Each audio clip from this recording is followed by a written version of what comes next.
Greetings, I hope you are doing exceptionally well. I am Haydar Nia, and in the previous lesson, we discussed some commonly used financial functions. In this lesson, we will quickly and briefly examine conditional functions in Excel. The functions I want to discuss are these. What are the core applications of Excel's SUMIF and SUMIFS functions? If we want to apply a condition to one column and perform an operation on another column, we use these two functions. For example, for SUMIF, we write, SUMIF, what is your range? Where do you want to apply the condition? I say, I want to apply the condition on the capital column.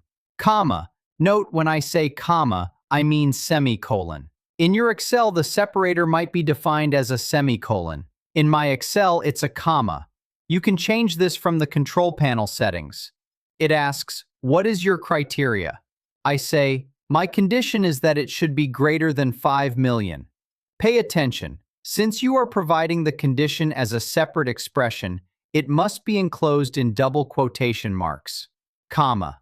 It asks, where should I sum for you? I say, sum the current ratio for those whose capital is above 5 million.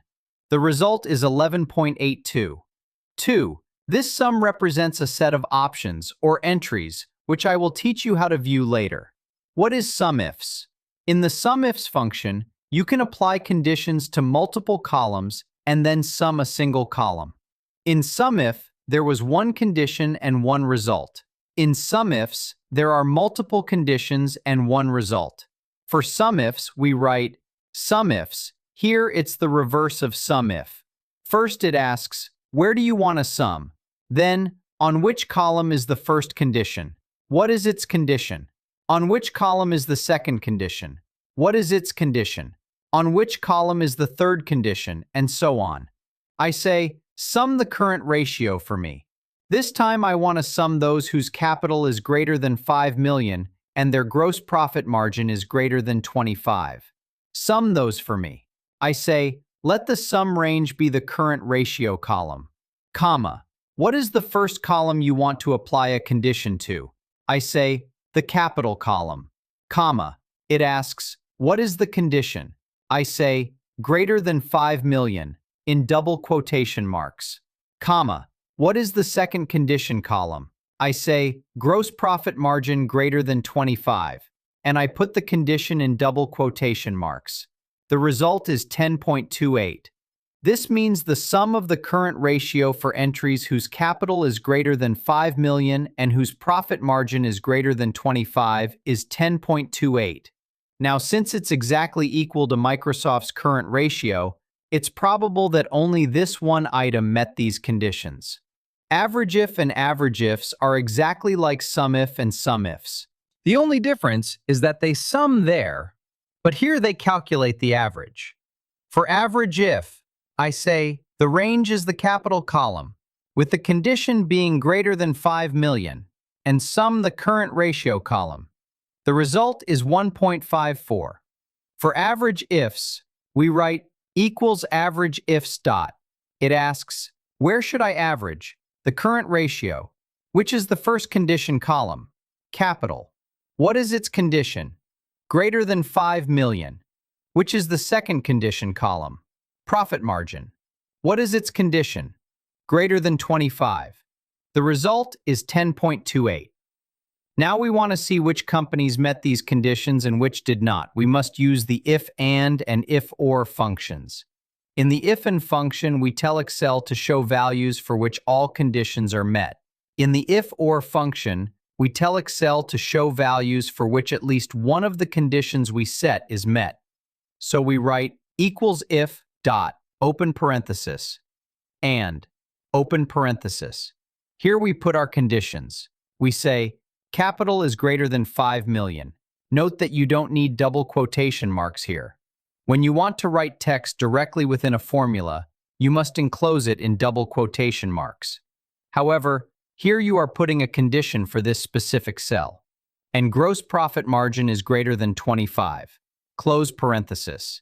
Bring me the company. Otherwise, for example, write does not exist. Here, since we are going to write text in the formula again, we use double quotation marks. and we drag it to the end of the matrix. You see that the conditions we set were met only for the Microsoft company, and that's why the average and sum were single numbers.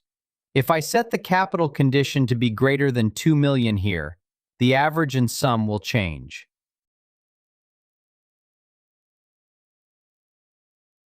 What are the ISNA and IFNA functions? I write a VLOOKUP here.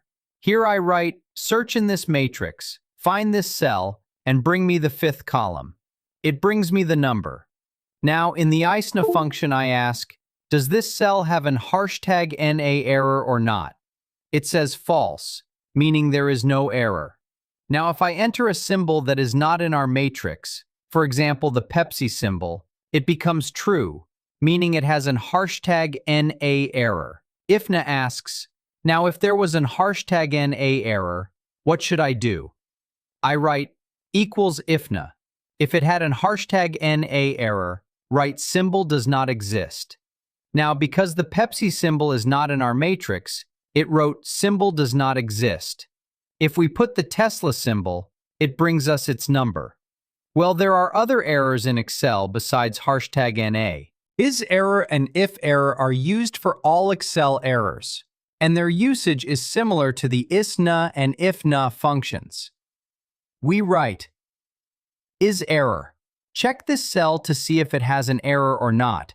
Any error, not just the #.NA error. IFERROR is also like IFNA. We say, check the cell. If it has an error, perform this action. The COUNT function is for counting, which is not very important. The COUNTA function counts cells that contain content. For example, look at these 3 colored cells. I select the range and write COUNTA. It says, 2 of them have content. COUNTBLANK is the opposite of the previous one. It counts empty cells for me. I select these 3 cells and write COUNTBLANK. It says, 1 of them has no content. All right, my dear students, in this lesson and the previous lesson, I quickly and briefly discussed a number of functions for you. I expected you to know these, and I only wanted to provide a reminder. I want you to practice these functions one more time so that you don't have any problems in later chapters when I want to teach you financial modeling. Thank you for your attention. Goodbye.